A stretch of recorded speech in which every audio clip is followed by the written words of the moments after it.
Hey everyone, how's it going? I hope you're all doing great and following the 3 H's of the channel. In this video, I have 3 encounters for you that are nothing short of horrifying. So, if that sounds like something you're interested in, pull up a stump with me and let's get into it. Thank you for watching. We live in New York, specifically around the Binghamton area. We would go to the Evergreen Cemetery in Owego quite a bit. We would go take pictures during the day because it was super beautiful there.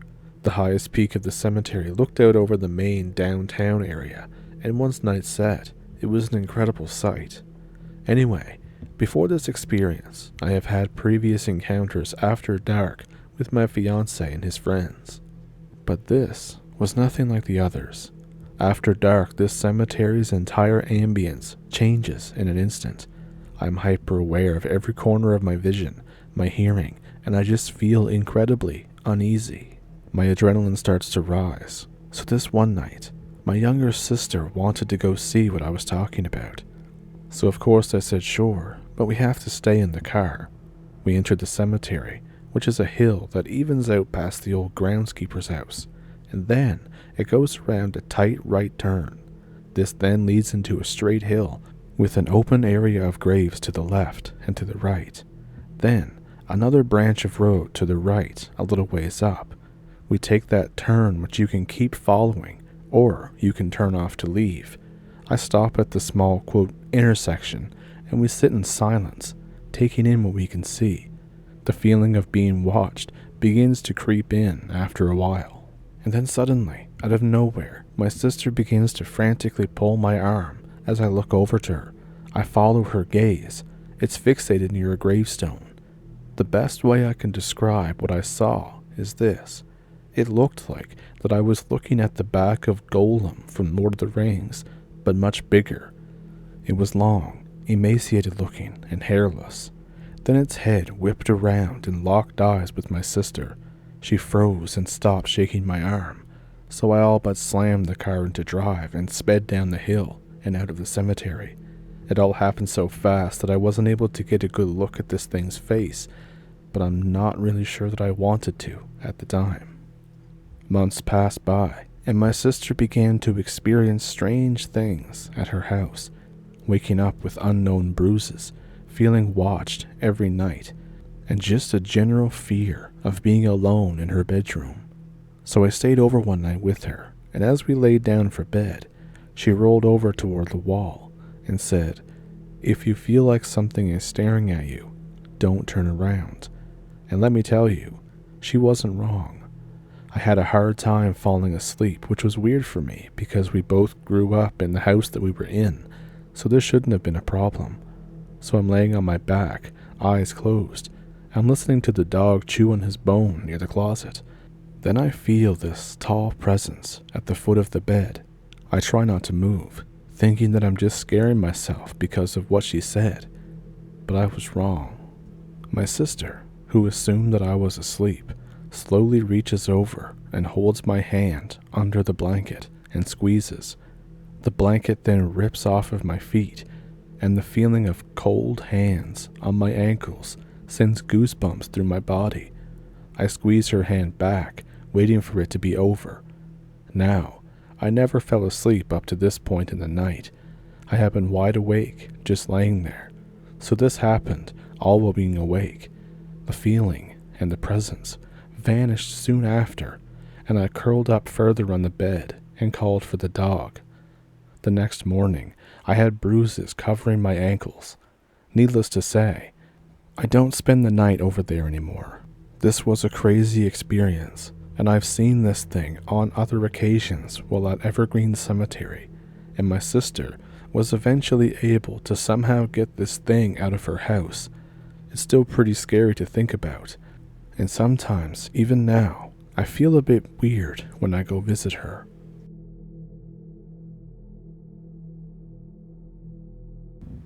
I believe that I unironically saw a skinwalker out in the woods as a kid. I was probably about 8 years old at the time, and I had no idea what one even was. But looking back at the description of what I saw, it matches what some people say that a skinwalker or even a crawler look like. It was honestly a fairly boring encounter. I saw the thing running through a field on its hind legs, and then it jumped a small stream, as if gravity didn't even apply to it. Something interesting that I do remember was that there were a lot of reports of break-ins around that area at that time of my sighting. These were all around the more remote houses outside of town, but they could never catch the perpetrator. No one managed to even lay eyes on it, or shoot it for that matter. Even though this was rural West Virginia, and everyone has a shotgun within arm's reach. And then something else happened.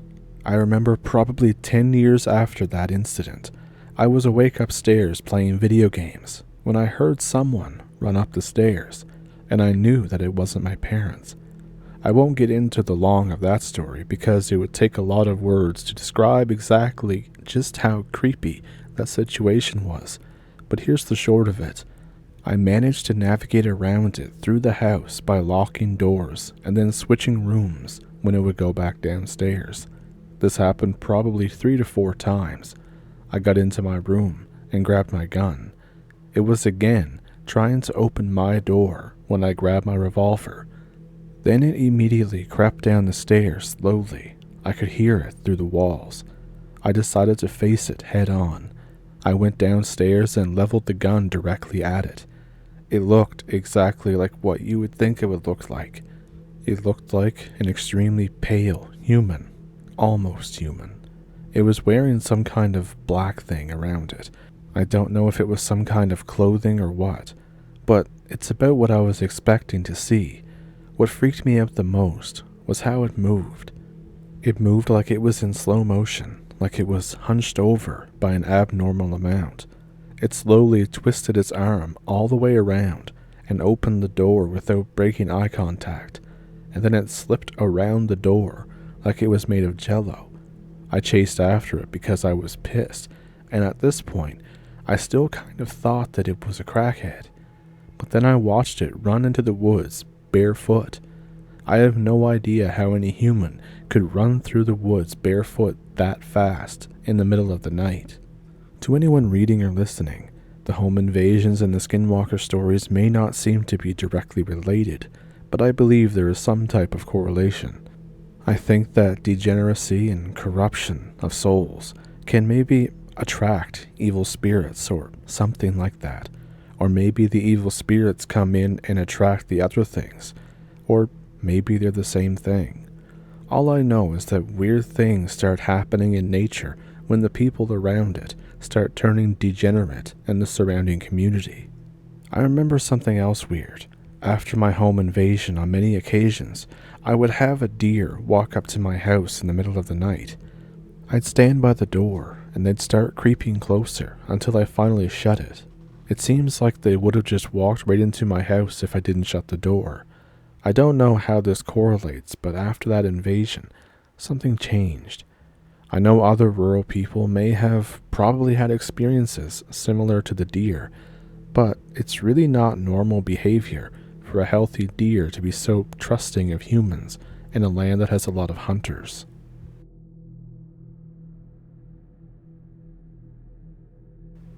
And this story was sent in by Adam. So Adam, I hope I can do your story justice.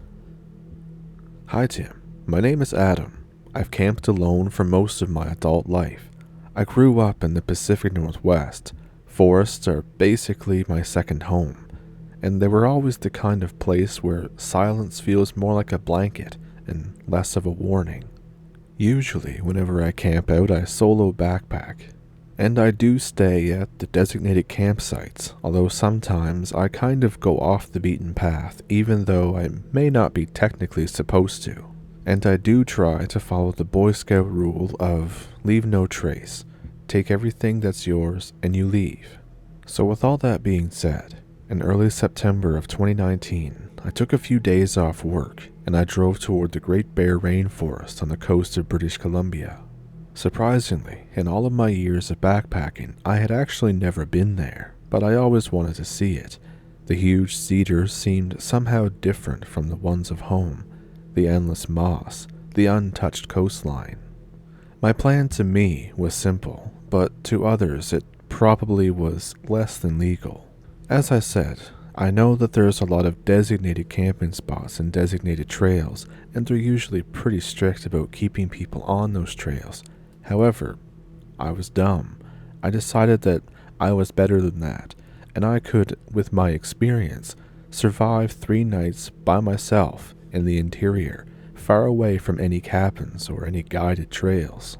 So you can already see how absolutely stupid I was, but it gets worse. For reference, I packed light, just a small tent. All of my food was sealed in bear canisters. I had a GPS beacon, and a single-shot flare device that I bought years ago, but never actually had to use. I brought this in case something awful happened.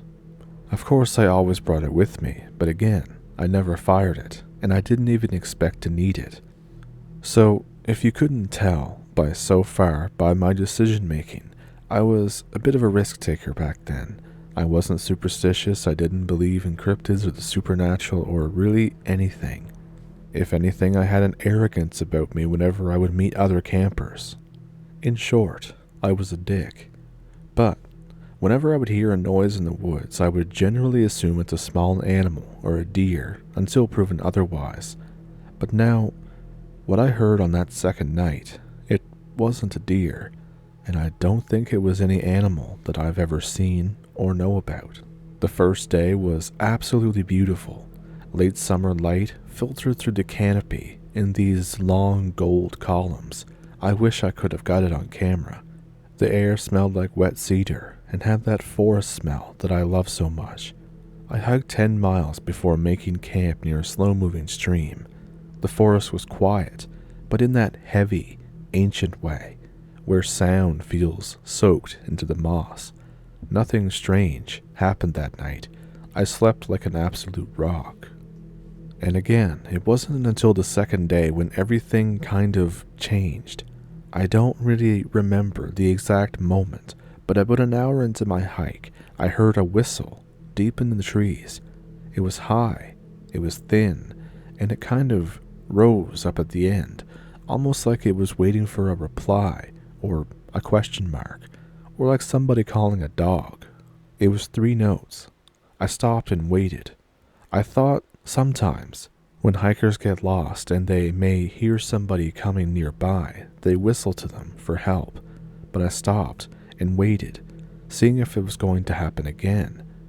But the forest stayed silent. And then a minute later, the whistle came again, the same pitch, the same rhythm, but this time, it was closer, a lot closer. A human call, a bird call, can crack and shift, it echoes weirdly in the trees, but this whistle was exact. It felt mechanical or rehearsed, but I called out nonetheless. Is anyone out there? Hello, do you need help? Are you hurt? Are you injured? But I was only met with silence. A few minutes later, I reminded myself to try and not be paranoid or anything. The more I thought about it while walking, the more it felt odd to me. All of the thoughts went through my head. Was somebody actually lost? Was it a prank? Were people hiding in the trees and laughing at me whenever I was looking around for the source of the whistle? And as I was walking, another hour had passed. The forest began to seem heavier, like the air itself grew dense, damp, and still. And then, that whistle came again, further away this time, way behind me. I told myself that it was just echoing in the valley, but that was the last moment of peace that I ever had on that trip.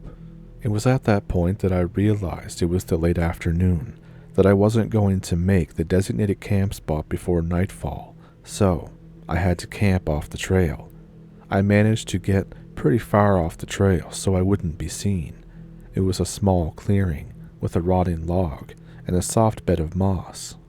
There was the distant sound of running water, which made enough noise to be comforting, but I figured if anything was approaching, I would be able to hear it no problem. And it was no time after I ate and that I cleaned up that the night was coming. Dusk was already well on its way. And then, as I got in my tent, I realized that the forest had gone quiet. No insects, no frogs, not even the distant call of owls. Not only that, the sound of the water that I had been hearing this whole time disappeared. It felt like the woods were holding their breath. Despite all of this, I still managed to get to sleep. But then I was woken up at around 1:30 or so. Not sure why, but then I heard it. Soft, deliberate footsteps. They weren't heavy like a moose or padding like a bear. These were slow, bipedal, deliberate footsteps. They were circling my campsite. After each step, there would be a pause. I held my breath, listening. The steps weren't cautious. They weren't probing. These steps felt curious, like someone was pacing around, studying the tent from different angles, trying to figure out what it was. I grabbed my flashlight, and I hit the tent wall with the back of my hand, shouting, "Hey, back off. I'm only here for the night." The footsteps stopped. The forest fell silent again. After a full minute, these footsteps resumed, but farther away, almost retreating into the woods. Of course, I laid there awake for the rest of the night. At the ass crack of dawn, I packed up as fast as I could. The whole time, I felt watched. The forest didn't really return to its natural, noisy state. It still looked the same as always, but something in it felt wrong. Like the silence wasn't natural. Like it was being maintained by the presence of something being there. Not by an animal, either. As I got moving again, admittedly I was tired. I hadn't slept a lot. But then I saw something. Boot prints in the muddy section of the trail. But these boot prints weren't mine. These footprints were spaced strangely. They were far apart, as if whoever had made them was taking long, loping strides. And they never veered off the trail. They always went straight ahead, almost like a deliberate straight line, and then suddenly stopped in a patch of moss. There were no return prints, no continuation. It was like whoever had made them, this person, had just vanished, disappeared. That's when I decided that I was going to cut this trip short. I had had enough, but since it was already in the afternoon, I knew I'd have to stay the night one more time, and that I would head out as early as possible the next morning. Of course, once again, that means I didn't camp in a designated spot. I camped a very safe distance from the trail, a place where I thought that nobody would find me. It was far from any soft earth that might show tracks. This time, I built a small fire, which made me feel better. The light pushed back some of the darkness, and then, at around 11 p.m., everything went sideways. I heard that whistle again, but this time, it didn't echo through the forest like before. It came from just outside my campsite, just outside the edge of the fire. Those same 3 notes, perfect, unchanging, mechanical. I froze. I shivered on my whole body. The whistle came again, closer, and then again, closer still. And then, something stepped into the firelight. At first, I thought it was a person. It was tall and gaunt. Long legs, long arms, long fingers. Everything was wrong. So wrong. Its clothes looked off, like they didn't fit the shape beneath. It almost looked like that someone had stolen clothes from other campers in the night and put them on all wrong, like they didn't know how to dress. And then, the face. The face didn't look right. The eyes were too large, too dark. The jaw looked dislocated or unhinged. It was kind of slack, almost like it wasn't connected properly, or the person didn't know how to close their mouth. All the skin seemed stretched too tight, like it had been put on like a costume. It watched me, its head tilted like it was studying me. And then it opened its mouth and said something. It said my name, not perfectly, not in like a human voice. It was like someone was just learning how to pronounce it. It came out like, ah, damn. The way it said it made the hair on my arms and neck stand straight up. I didn't move. I couldn't. The thing slowly crouched down, its limbs bending at all the wrong angles. It put one hand on the forest floor, a hand with fingers that ended too sharply. Then it tilted its head again and repeated softly, Adam, like it was practicing. I don't remember pulling the flare gun from my bag. I don't remember aiming. I just remember the red flash lighting up the whole clearing. The thing didn't scream. It didn't run. It took one large step backward into the darkness and disappeared. The moment its body passed beyond the firelight, it was gone. It was just gone. I knew at that very moment I couldn't wait until morning. I packed what I could carry, and I left everything else. My GPS had told me that there was a road that was 8 miles through thick forest, but I didn't care. I didn't even know if this road was used. I just had to get there. For hours, I walked in the pitch black, and behind me, always behind me, was that effing whistle. Sometimes close, sometimes far, sometimes on both sides at once. Once, I heard my name again, drawn out, broken, and wrong. It never came running at me. It never came crashing through the brush, but the presence and the heaviness was always there, following, and I felt like it was learning. When dawn finally came, the forest changed. The sound of birds returned. The air felt lighter, not staticky, not suffocating. I reached this road around noon. I collapsed and didn't move for 20 minutes. I was exhausted. A forest ranger eventually found me. When they asked what happened, I just said that I ran into a bear. I've never been back to that forest, and I swear that sometimes on quiet nights, in my dreams, I hear that whistle again, those same 3 notes, practicing and waiting. I'm never returning there, never going back there, and I don't much solo hike or backpack anymore. So thank you to Adam for sending that story in. I really hope I could do your story justice.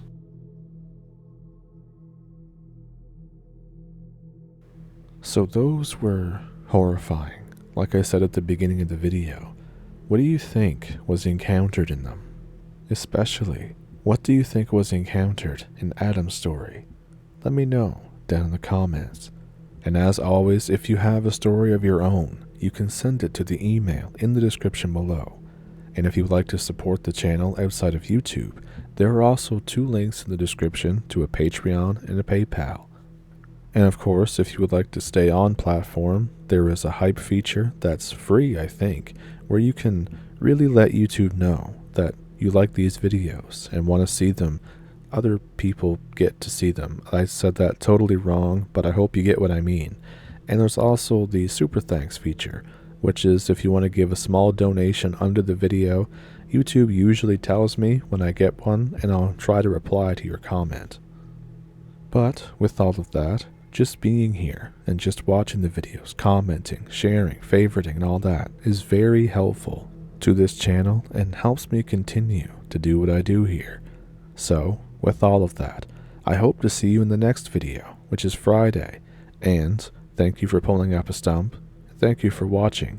Have a good week.